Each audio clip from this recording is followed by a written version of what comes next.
November 12, Tuesday, World Trade Center from 7 a.m. to 4 p.m. And in our OFW summit, ang topic natin ay kabuhayan sa sariling bayan. Pino-foresee natin in the future, yung mga OFW natin sa abroad, magsasawa na sila sa abroad, then they will come back. Gusto natin pagbalik nila, meron naman napundar na hanap buhay yung kanilang mga pamilya nito. Kaya ito ay pagtuturo sa kanila how to establish kabuhayan sa kanilang sariling bayan. At maraming talks doon, although lahat ng ating mga government agencies that deal with OFW, may booth sila doon para kung gusto mong magtanong and any information about their programs, matatanong. Then of course, yung mga sponsor natin, may booth doon. Of course, may pagkain na booth kasi magugutom sila whole day. And then of course, yung mga business startup, yung mga private, yung mga magtuturo sila kung ano yung mga opportunities sa business in the private sector. And then magsasalita din yung mga OFWs natin na naging entrepreneur na very successful so that they will inspire the others to do the same as they have done. And of course, meron din tayong dialogue with the government agencies na bisita natin doon, lahat ng government agencies that deal with OFW. And of course, the last one would be the raffle, the grand raffle na marami naman tayong premyo, may house and land from Camellia Homes, may mga motorsiklo, merong kabuhayan showcase, yung pag-establish ng sari-sari store from all day, and then meron tayong extreme na partner na mamimigay sila ng appliance showcase. So, maraming mga premyo para sa ating mga OFWs and families. So, if you have any question, you are now free to ask questions.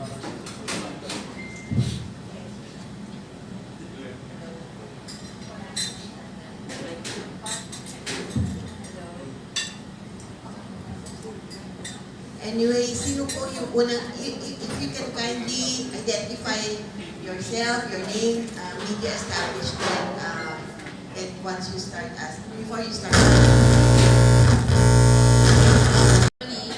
Usually ang nagpupunta dyan, members din ng organization na kapartner na rin natin, they come every year. Marami din tayong connection with them through the years.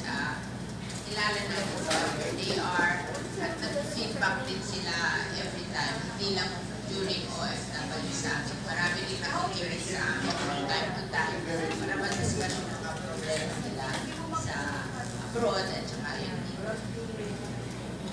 Kailangan ba natin mag-enactment dun sa financial literacy program? Knowing mga ganyan activities naman, kailangan ba natin ang specific law for that financial literacy? Alam mo, ako from my experience, napakarami natin batas ang importante yung may program. Oo, kasi hindi naman importante yung batas. Ang importante, may program tayo to do it. Kasi marami namang na-enough na batas, wala namang program to implement. Di mas mabuti pa yung walang batas na may programa naman, di ba? In the long run. Thank you. Any other questions?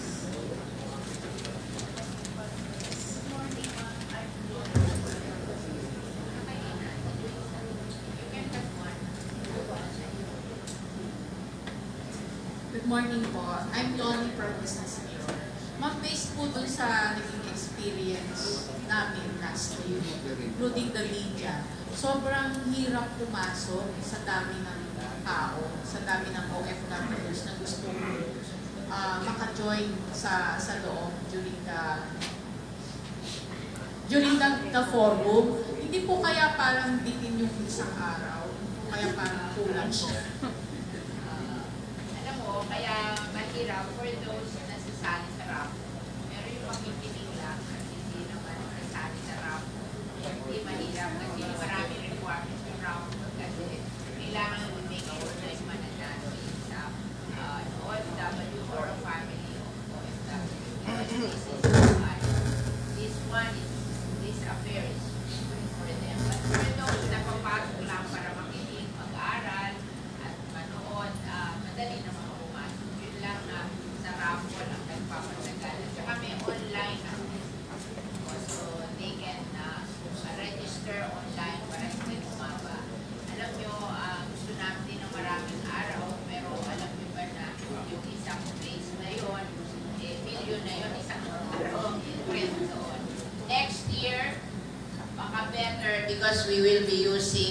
We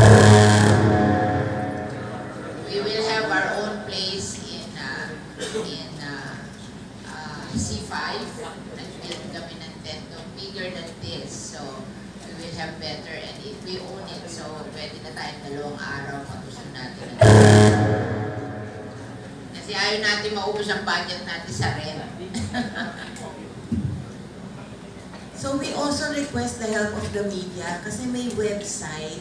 Actually, parang public service nyo na rin na paglabas nyo ng storya, pakisama na lang din yung website so they can register. Oo. Ano yung website? Okay. www.ofwsummit2019.villarcpag.org. Yun. So, pag nag-register sila, dire-diretso na lang sila on the day itself. Yes, sir. Name, please.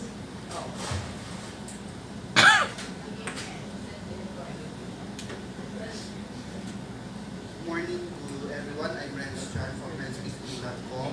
Bali, yung follow-up question ko from kay Ma'am. Bali, ilan po ba yung target po ninyong participants na pupunta for this year? OFW and families. Do you have any ballpark figure kung ilan po yun?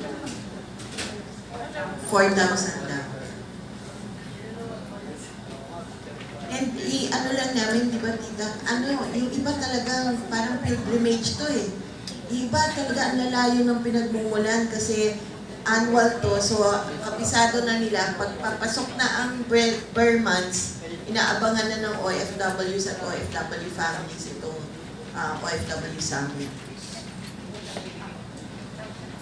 Yes. Erneres, Limaritat.ph. Yung mga dati bang mga nanalo ng bahay, pwede pa rin silang bumalik para kung manalo ulit sila. Pag pwede manood or manalo siguro sila ng mga minor, pati bahay, siguro kung nanalo ka na, hindi naman dapat na ikaw uli manalo.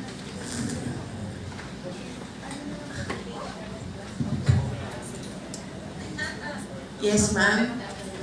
Kindly introduce yourself. Good morning, Madam Senator. Good morning, ma'am. I'm Marife Gachitorena from Puntos Action Balita and a former employee of Camellia Homes. Ma'am, good day po. How do we monitor the success and development of those would-be entrepreneurs po dito sa negosyo natin? So, meron po tayong mga sponsors listed and may mga booths po sila on November 12. So, yung mga OFW and family members po na pupunta sa kanya-kanyang booth to inquire about how to start a business, the monitoring of such and follow through, kaaktibat pa po ba ang Villar CPAG or diretso na po sila sa mismo mga sponsors and business establishments po? Marami naman yung major prize galing din sa Villar, sa aming mga group of companies. And nakita namin, like for example, it's not only in OFW na nagbibigay kami ng kabuhayan showcase. Usually, ang pinaka-binibigay namin talaga sari-sari store kasi that's the easiest business to go into. Magtitinda ka lang sa bahay mo. Pero nakakatuwa, meron talagang nagsasucceed na lumalaki yung sari-sari store nila. Meron naman siguro, kinakain na lang nila yung binibigay namin para sa sari. But whichever, nakinabang sila, di ba? Talagang may entrepreneurial, may hindi. Miski in people in general, I would like to think na magsasucceed would be 10 to 20% of yung nag-avail. Kasi talagang yung business, meron talagang magaling dyan eh. I mean, born that way and then mas porsigido. Meron talaga na kahit mo tulungan, hindi rin nagsasucceed eh. Kulang. Oo. So, ang importante, we gave them opportunities. So, that is the most important thing. That they cannot say that we did not create opportunities for them. Even in government, yung mga government projects. Dapat ako, I always encourage them to give projects. Because at least walang masasabi ang mga tao na tayo mga government official, hindi tayo gumawa para to give opportunities to people. Ngayon, kung sila may kasalanan, kaya hindi sila nag-succeed, that's their fault. But at least we will not be faulted na we did not give opportunities. Yun ang important. Thank you po, and more power to you, Madam Senator. Dagdag ko lang ha, napansin ko kasi every year kasama rin ang Office Center dito sa summit na ito.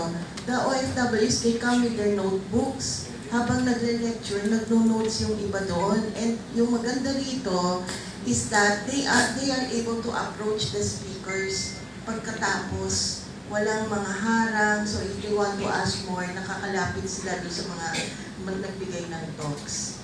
So it's a continuing effort for them to learn. Oo. Meron pang mga questions? Yes, sir. Names, ha? Ito, mga piling-pili ito. Of course, yung ating MCs for that day would be si Isa Liton at si dating OWA Administrator Arnel Ignacio, Deputy Administrator Arnel Ignacio. And then, yung ating mga for financial literacy, si Bern Gutierrez, isang online entrepreneur, co-founder ng Angat Pilipinas Coalition, at CEO ng English Learning Camp. Si Eric Atanasio, farm owner naman siya, so may mga interesado sa maging agripreneurs. Siya ang may-ari ng Terra Verde Eco Farm. Si Rienzi Bayolena, President and Chief Financial Planner ng Wealth Archie Consultancy Incorporated. Meron din tayong second panel, doon naman sa business startups, yung mga nag-uumpisa pa lang o gusto mag-uumpisa. Si Emma Tolentino, farm owner siya ng Eco Natural Integrated Farm. Magtuturo siya about natural fertilizers, urban farming, farm production plan, and handling finances. Ace Berhel de la Cruz ng Grab PH, siya ang acquisition executive. Si Captain Danny Rico Hermoso, taga-Hagunoy, Bulacan po ito. May-ari na rin siya ng farm, matagal siyang nagbarko, so seafarer ito dati. Panel 3, OFWs turned successful entrepreneur. Yung may-ari ng Big Ben's Gourmet, si Jean Gutierrez will be there. Bianca Tolentino of Coffeecina Cafe and Co-work. Princess San Diego, dating OFW sa Dubai, may-ari ngayon ng What's Your Plan.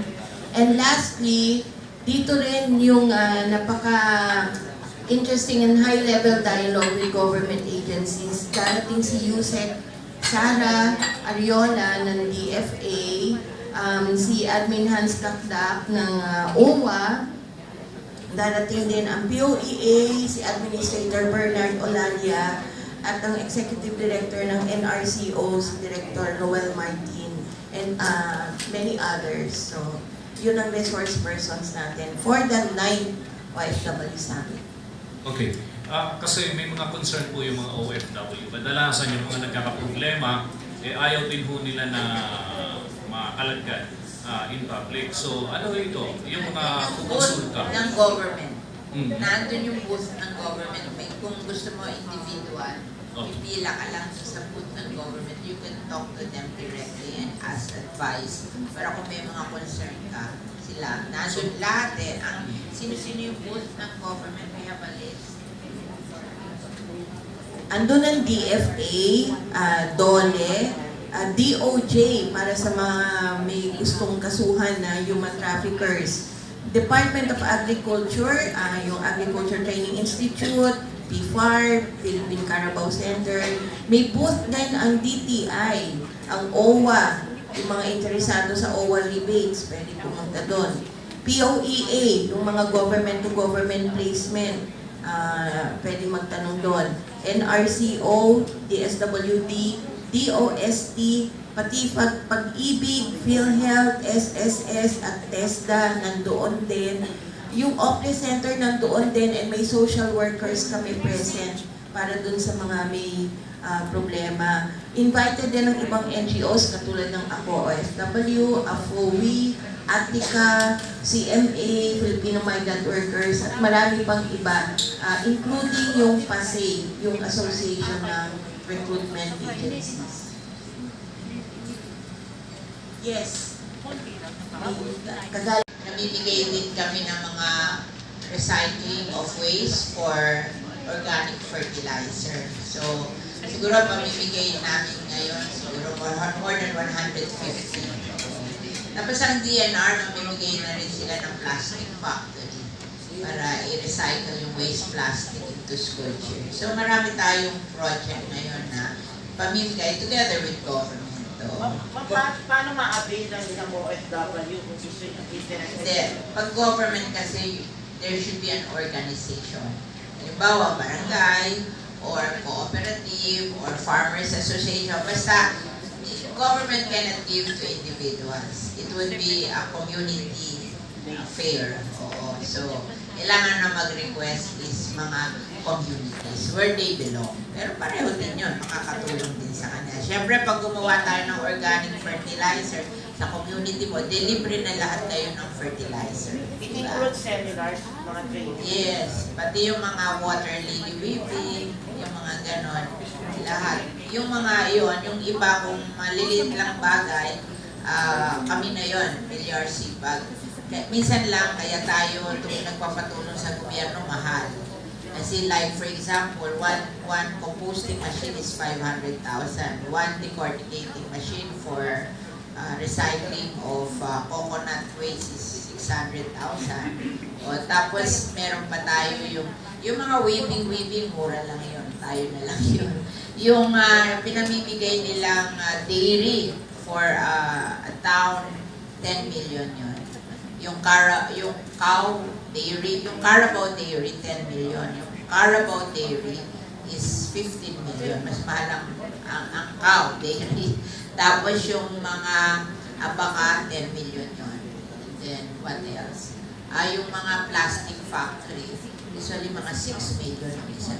So, yun ang in-encourage natin ipamigay sa mga communities para ma-develop yung livelihood. Meron din kami na mobile, nagtitrain kami ng construction worker. Ito, Villar sipag to, with TESDA. Meron kaming 25 schools ngayon all over the Philippines. Nagtitrain kami ng construction worker kasi there is a shortage of construction worker. Yung ibang school namin static, nasa isang lugar. They are in Las Piñas, Bulacan, Iloilo, Cagayan de Oro, and Davao. But yung aming mobile, they go around. So pinupunta nila yung mga community na maraming walang trabaho. Doon sila nagle-lecture. At automatic, 1.5 month yung aral. After that, they are employed by our companies. Ma'am, Yung 1.5 month na aral. Ma'am, dun sa mga organization sa community, dito sa Wari sa Maynila, ano kaya pwede lang avail na tulong sa inyo or Sa Manila, talaga waste management. Waste management kasi yun ang minsan mga fisheries sa Villar, meron din. Dito sa Metro Manila kasi malapit sa Manila Bay. Pero usually dito, waste management and weaving. Maano sila. Pero yung wini-weave din is galing from waste, like water lily. Mag-weaving ka ng water. Galing din sa waste. ano po kayo mga requirements no, para Wala. Tawag na lang kayo sa akin. Tutulungan na namin. Sulat lang. sige po. I want to reiterate that please come to our 9th OFW Summit, November 12, Tuesday sa World Trade Center from 7 in the morning to 4 o'clock in the afternoon with a topic na kabuhayan sa sariling bayan. So sana mapunta kayo lahat and we share knowledge to others na hindi makakarating. Thank you very much. Thank you. This ends our Presscon, and this is now the start of